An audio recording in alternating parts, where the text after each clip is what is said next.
Hi friends, നമസ്കാരം. നമ്മുടെ ഇഷ്ടവിശേഷമായിട്ട് കിറ്റഞ്ജലിയുടെ ഒരു അടിപൊളി വിശേഷമായിട്ടാണ് വന്നിരിക്കുന്നത്. അപ്പോൾ എല്ലാവർക്കും നല്ലൊരു ദിവസം ആശംസിച്ചുകൊണ്ട് തന്നെ വിശേഷത്തിലേക്ക് പോകാം.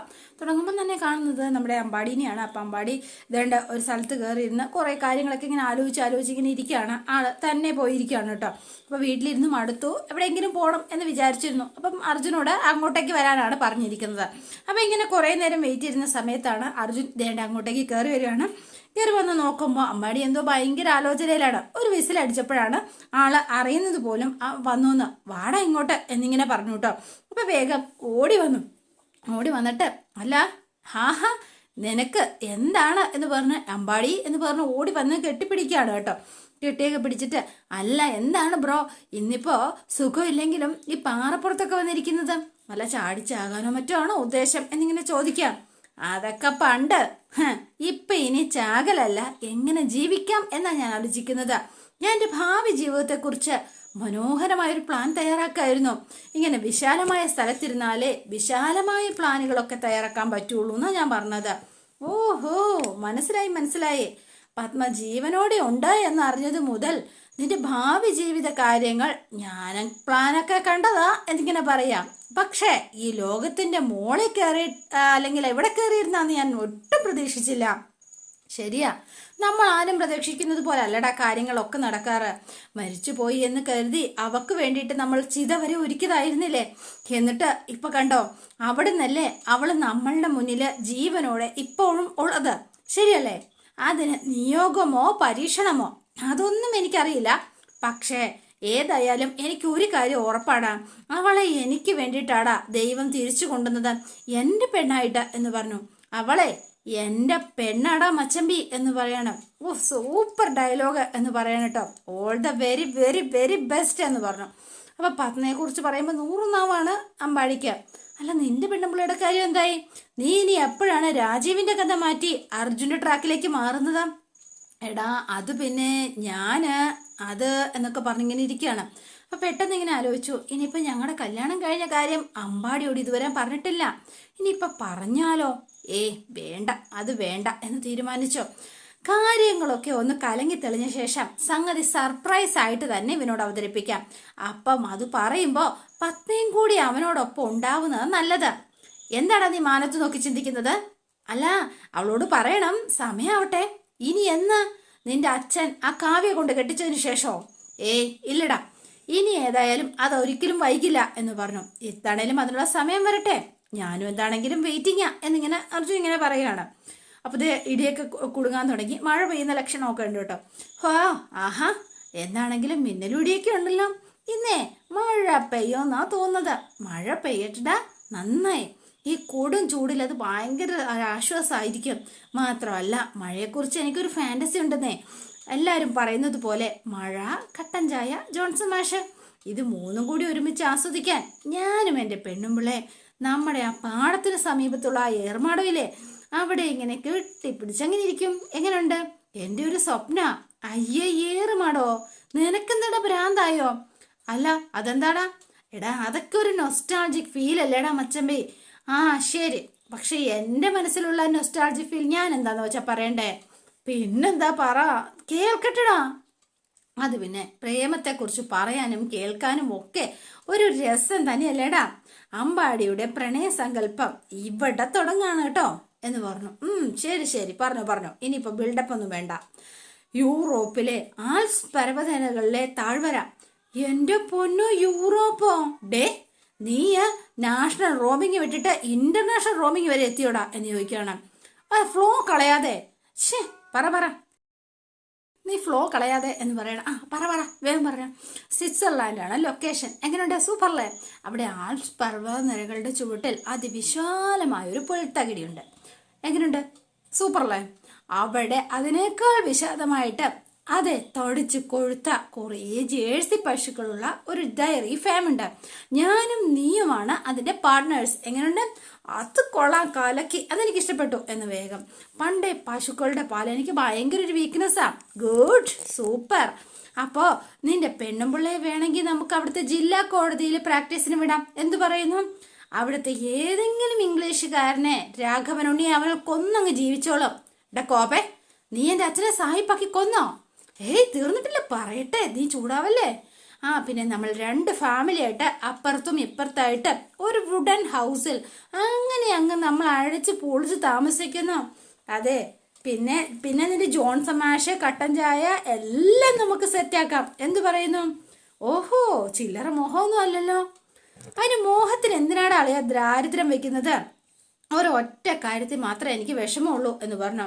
പക്ഷേ പത്മ BSc നഴ്സിംഗ് കഴിഞ്ഞ പെണ്ണായിരുന്നെങ്കിൽ ഭർത്താവ് ഉദ്യോഗസ്ഥനായി ചെന്ന് ഒരൊറ്റ അടിക്ക് ചെന്ന് എനിക്ക് നടത്തിയെടുക്കാമായിരുന്നു. പക്ഷെ യോഗമില്ലാതായി പോയി. അല്ല, ഈ 10ാം ക്ലാസ് ജയിക്കാത്ത പെണ്ണുങ്ങൾക്ക് എങ്ങനെ BSc നഴ്സിംഗ് പഠിക്കാനെന്ന് എളുപ്പ വഴി എന്ന് എൻ്റെ കൺഫ്യൂഷൻ. ഞാനതാ കുറിച്ച് എങ്ങനെ ആലോചിക്കുന്നത്. നിനക്കൊന്ന് പെൺവേഷം കെട്ടി അവക്ക് വേണ്ടി പരീക്ഷ എഴുതാൻ പറ്റുമോ? നിന്റെ അച്ഛനെ കൊണ്ടായാലും മതി. അല്ലടാ, നിന്റെ അച്ഛന് മീശയില്ലാത്തതുകൊണ്ട് പറഞ്ഞതാ എന്ന് പറഞ്ഞു. എടാ എൻ്റെ കൈ അപ്പൊ അവരെ ഉരുട്ടിയിട്ട് ഇങ്ങനെ പിടിച്ചുകൊണ്ടിരിക്കുകയാണ് കേട്ടോ. വാളിയ എന്നൊക്കെ പറഞ്ഞ് 2 പേരും സ്വപ്നമൊക്കെ കണ്ട് പാറപ്പുറത്തിരുന്ന് ഭയങ്കര നൊസ്റ്റൊക്കെ അടിച്ചിങ്ങനെ ഇരിക്കുകയാണ് 2 പേരും കേട്ടോ. അപ്പൊ പിന്നെ കാണുന്നത് അഞ്ജലിയുടെ വീട്ടിലാണ്.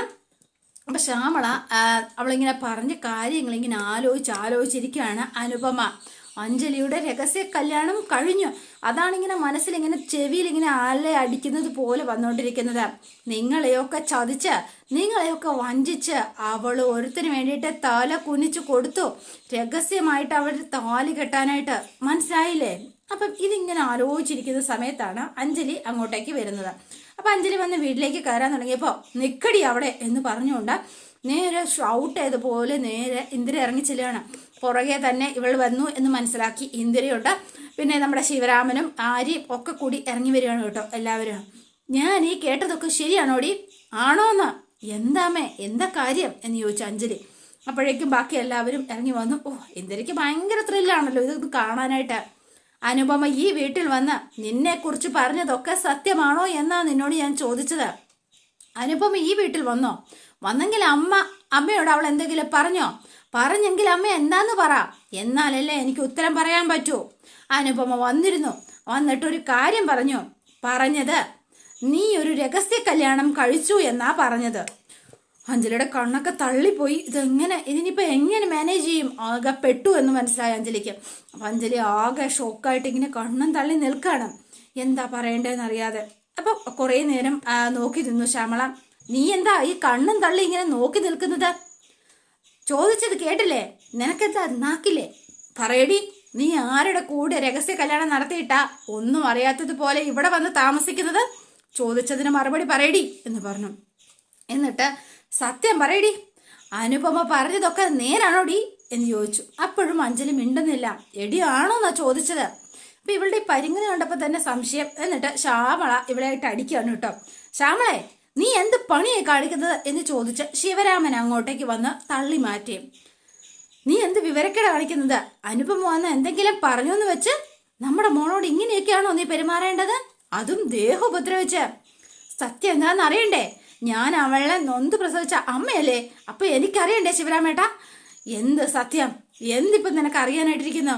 അനുപമയല്ല അഞ്ജലി, അത്ര അറിഞ്ഞാ മതി എന്ന് പറയുകയാണ്. അപ്പോഴും അഞ്ജലിയുടെ മനസ്സിൽ തീയാണ് കേട്ടോ. ഇനി എന്തു പറഞ്ഞു നിൽക്കും എന്ന് ഓർത്തിട്ട്, അതറിയാനുള്ള വിവേകം നിനക്കിതുവരെയും ആയിട്ടില്ല, അതുകൊണ്ടാ നീ ഇപ്പൊ ഇങ്ങനെ പെരുമാറുന്നത്. ശ്യാമളെ, നീ ഒന്ന് നിർത്ത് എന്ന് പറഞ്ഞു. മോളെ, നീ വിഷമിക്കണ്ട. നിന്റെ ചേച്ചി ഇവിടെ വന്ന് നിന്നെക്കുറിച്ച് വേണ്ടാത്തത് എന്തൊക്കെയോ വിളിച്ചു പറഞ്ഞിട്ടാ പോയത്. അല്ലെങ്കിൽ അതിലെന്തെങ്കിലും സത്യം ഉണ്ടോ എന്നാ അമ്മയ്ക്കറിയേണ്ടത്. പിന്നെ അമ്മയ്ക്ക് മാത്രമല്ല, ഞങ്ങൾ ഓരോരുത്തർക്കും എന്നുകൂടി അച്ഛൻ ചേർത്തു. അപ്പോഴും മിണ്ടാതെ അഞ്ജലി ഇങ്ങനെ താഴോട്ട് നോക്കി നിൽക്കുകയാണ്. ഷേടാ, ഇതിപ്പോ എന്ത് പാട് എന്ന് ചോദിച്ചു ഇന്ദിര. അതെ, സത്യം അറിയാനായിട്ടാണോ ഇവിടെ വന്ന കാലം നിർത്തിയിട്ട് ഈ കണ്ട കഥാപ്രസംഗം മുഴുവൻ നടത്തുന്നത്? അതിന്റെ ആവശ്യം എന്താ എന്ന് ചോദിക്കണം. അതെ, ഇത് സിമ്പിളായിട്ട് തെളിയിക്കാവുന്ന കാര്യമല്ലേ ഉള്ളൂ. അനുപമ പറഞ്ഞതുപോലെ അവളുടെ കഴുത്തിൽ താലി ഉണ്ടോ എന്നൊന്ന് ചെക്ക് ചെയ്താൽ തീരാവുന്ന പ്രശ്നമല്ലേ ഉള്ളൂ. ഞാൻ ഇപ്പൊ തീരുമാനാക്കി തരാം എന്ന് പറഞ്ഞ് ഇന്ദിര വേഗം ചെന്ന് അവളുടെ ഷാളൊക്കെ വലിച്ചു മാറ്റി കേട്ടോ. എന്നിട്ട് കഴുത്തിൽ കിടക്കുന്ന മാല ഇങ്ങനെ അകത്തിട്ടിരിക്കുകയാണല്ലോ, താലിമാല. അപ്പൊ അതിങ്ങനെ പുറത്തെടുക്കാനായിട്ട് പയ്യെ ഇങ്ങനെ കൈ കൊണ്ട് ചെന്നപ്പോഴത്തേനും അമ്മായി വേണ്ട അമ്മായി എന്ന് പറഞ്ഞ് കൈ കയറി പിടിച്ചു കേട്ടോ. അപ്പൊ വേഗം തന്നെ അഞ്ജലിയുടെ പിടുത്തം കണ്ടിട്ട് ശ്യാമള കയറി ഇടപെടുവാണ്. അതെ, കൈവിറി, നിന്നോടാടി പറഞ്ഞത് കൈ വിഴടി. വിടടി ശ്യാമളയുടെ കൈ എന്ന് അല്ല നമ്മുടെ ഇന്ദിരയുടെ കൈ എന്ന് പറഞ്ഞ് വലിച്ചങ്ങ് വിടിയിപ്പിക്കുവാണ് നമ്മുടെ ശ്യാമള. അപ്പോഴേക്കും വേണ്ട ഇന്ദിര വലിച്ച് താലി പുറത്തിട്ടു കേട്ടോ. ഇത് കണ്ട ഇവരെല്ലാവരും ആകെ ഷോക്കായി പോയി. അപ്പം അനുപമ പറഞ്ഞത് സത്യമാണ് എന്ന് തെളിഞ്ഞു. ഇത് കണ്ട ശിവരാമനാണ് ഏറ്റവും അധികം അച്ഛൻ എന്നോട് ക്ഷമിക്കണം, ഞാൻ മനഃപൂർവ്വം അല്ല, ഞാൻ എന്താ നടന്നതെന്ന് അച്ഛനോട് പറയാം, അച്ഛനൊന്ന് കേൾക്കാനെങ്കിലും ഒന്ന് മനസ്സ് വെക്കണം എന്ന് പറഞ്ഞു. ഒന്നും മിണ്ടിയില്ല ശിവരാമൻ, പ്രത്യേകിച്ച് ഒന്നും പറയാനുണ്ടായിരുന്നില്ല. എടീ എന്ന് വിളിച്ചുകൊണ്ട് ശ്യാമള ഓടി ചെന്ന് അവളെ പിടിച്ച് വലിച്ച് അങ്ങനെ മാറ്റി നിർത്തുകയാണ്. ഇനിയിപ്പോ നീ ഇനി എന്ത് പറയാൻ, എന്തു പറഞ്ഞിട്ട് ഇനിയിപ്പോ എന്തുണ്ടാക്കാനടി എന്ന് ചോദിക്കുകയാണ്. പറ, നിനക്ക് എന്താ ഇത്ര വലിയ പറയാനിരിക്കുന്നത്? എടി ഉരുമ്പെട്ടവളെ, നീ അനുപമ ഇവിടെ വന്നത് ഒക്കെ സത്യമായിരുന്നു അല്ലേ? അപ്പോ നീ ഞങ്ങളെ ചതിക്കായിരുന്നു അല്ലേ? നീയും ഇത്രയും നാളും വെറും പൊട്ടന്മാരായിട്ടല്ലേ നീ കണ്ടത്? അതുകൊണ്ടല്ലേ ഇങ്ങനെയൊക്കെ? അമ്മേ പ്ലീസ് അമ്മേ, ഞാൻ പറയുന്നതൊന്ന് കേൾക്കുമെങ്കിലും ഒന്ന് ചെയ്യാം, എന്നിട്ട് വേണമെങ്കിൽ എന്നെ എന്തെങ്കിലും നിന്റെ പൂവും കണ്ണീരും ഒരഭിനയവും എന്ന് പറഞ്ഞ ഇന്ദിരയും. ഇനിയിപ്പോ എന്തോന്ന് പറയാൻ? സത്യം എല്ലാവർക്കും മനസ്സിലായി കഴിഞ്ഞു. നീ കള്ളിയാടി, പെരും കള്ളി തന്നെയാടി നീ എന്ന് പറഞ്ഞ ഇന്ദിരയും. അപ്പൊ ഇതെല്ലാം കേട്ട് ഇവരെല്ലാവരും വിഷമിച്ചിങ്ങനെ നിൽക്കുകയാണ്. അപ്പൊ വേഗം തന്നെ ശിവരാമേട്ടാ, കണ്ടില്ലേ ശിവരാമേട്ടാ, ഈ പെണ്ണ് കാണിച്ചു വച്ചിരിക്കുന്നത് കണ്ടില്ലേ ശിവരാമേട്ടാ? ശിവരാമ ഒന്നും മിണ്ടാതെന്ന് കരയാണ് കേട്ടോ. അനുപമ അല്ല അഞ്ജലി എന്ന് നിങ്ങൾ തന്നെ 1000 വട്ടം പറഞ്ഞതാ, എല്ലാവരോടും നിങ്ങൾ പറഞ്ഞതാ, ഇപ്പൊ കൂടി നിങ്ങൾ പറഞ്ഞതാ. എന്നിട്ട് ഇപ്പൊ കണ്ടോ, എന്നിട്ടും നമ്മളെയൊക്കെ വെറും മണ്ടന്മാരാക്കി ഇവള് ജീവിക്കായിരുന്നില്ലേ ശിവരാമേട്ട? പറ, നശിപ്പിച്ചില്ലേ ഈ കുടുംബത്തിന്റെ മാനവും അഭിമാനവും എല്ലാം ഇവള് നശിപ്പിച്ചു. ഇനി നമ്മൾ ജീവിച്ചിരുന്നിട്ട് പോലും എന്താ കാര്യം? ഞാൻ അപ്പോഴേ പറഞ്ഞില്ലേ ശ്യാമളെ, ഒന്നും കാണാതെ അനുപമ ഒന്നും പറയില്ല എന്ന്. അയ്യോ, അപ്പൊ എല്ലാവരോടി എന്നെ അങ്ങോട്ട് അടിച്ച് കൊല്ലാൻ വന്നു. അയ്യോ, എന്നിട്ടിപ്പോ എങ്ങനെ ഇരിക്കുന്നു? എന്താ ആർക്കും ഒന്നും പറയാനില്ലേ എന്ന് ചോദിച്ച ഇന്ദിരയും. എന്നിട്ട് എനിക്ക് നിന്റെ പ്രായത്തിൽ ഒരു പെങ്കൊച്ചുള്ളതാ, എന്നാലും ഞാൻ ചോദിക്കുക, എന്താടി പെണ്ണേ, നിന്റെ രഹസ്യ കല്യാണം മാത്രമേ കഴിഞ്ഞിട്ടുള്ളൂ അതോ? അമ്മായി എന്ന് വിളിച്ചു അഞ്ജലി. മതി, നിർത്ത എന്ന് പറഞ്ഞു. അപ്പം നമ്മുടെ ശ്യാമള ഇത് കേട്ടിട്ട് ശ്യാമളയ്ക്കും സഹിക്കാൻ പറ്റണില്ല. ഇവളുടെ ചോദ്യമോ പറച്ചിലോ ഒക്കെ കേട്ടിട്ട് ഇനി ഒരക്ഷരം ആരും ഇവളോട് സംസാരിക്കേണ്ടതില്ല എന്നുകൂടി പറഞ്ഞു. പിന്നെ എടി സത്യം പറയടി, ആരടി നിന്റെ കഴുത്തിൽ ഈ താലി കെട്ടിയത്? നിന്നോടാ ചോദിച്ചത്, സത്യം പറയടി എന്ന് പറഞ്ഞു. അപ്പോൾ വേഗം തന്നെ ഇവളെ ഇങ്ങനെ കുടഞ്ഞു നോക്കിയിട്ടും ഒരു രക്ഷയില്ല. എന്നിട്ട് ഇവള് മിണ്ടുന്നില്ല കേട്ടോ. ആദ്യപ്പോൾ എന്താ ഇത്ര സംശയിക്കാതിരിക്കുന്നത്? അതെ, ഞാൻ അന്ന് ഇവളെ കയ്യോടെ ഒരുത്തിന്റെ കൂടെ പൊക്കിയില്ലായിരുന്നോ? ഒരു സിമ്പിള കുമാരൻ, ഒരു കറുത്ത ജീപ്പി വരുന്ന ഒരു സുന്ദര കുമാരൻ, അവൻ തന്നെ, അല്ലാതെ വേറെ ആര് എന്നിങ്ങനെ ചോദിക്കുകയാണ് ഇന്ദിര. ആണോടി ഇന്ദിര പറഞ്ഞ അവൻ തന്നെയാണോടി നിന്റെ കഴുത്തിൽ താലി കിട്ടിയത്? സത്യം പറയാനാ പറഞ്ഞത് എന്ന് പറഞ്ഞു. അവസാനം അവള് അതെ, എന്റെ കഴുത്തിൽ താലി കിട്ടിയത് രാജീവ് തന്നെയാണ് എന്ന് അവസാനം അഞ്ജലി സമ്മതിക്കാണ് കേട്ടോ.